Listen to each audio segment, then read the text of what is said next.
நிறத்தொரு பூனை எங்கள் வீட்டில் வளர்ந்து கண்டீர். பிள்ளைகள் பெற்றத பூனை அவை பேருக்கொரு நிறமாம். வெள்ளை நிறத்தொரு பூனை எங்கள் வீட்டில் வளர்ந்து கண்டீர். பிள்ளைகள் பெற்றத பூனை அவை பேருக்குறு நிறமாம்.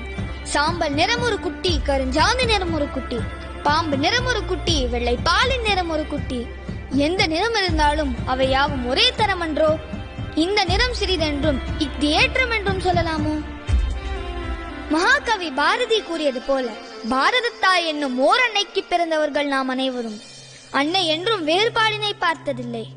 சகோதர சகோதரிகள் நாம் மட்டும் ஏன் பார்க்க வேண்டும்?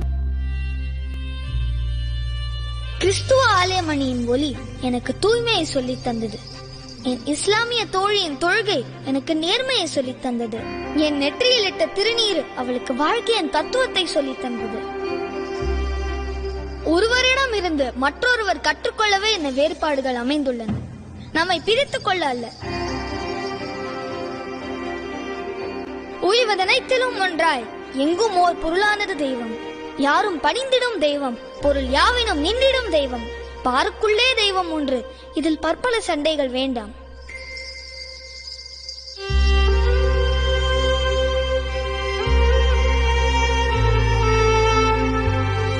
வெள்ளை நிறத்தொரு பூனை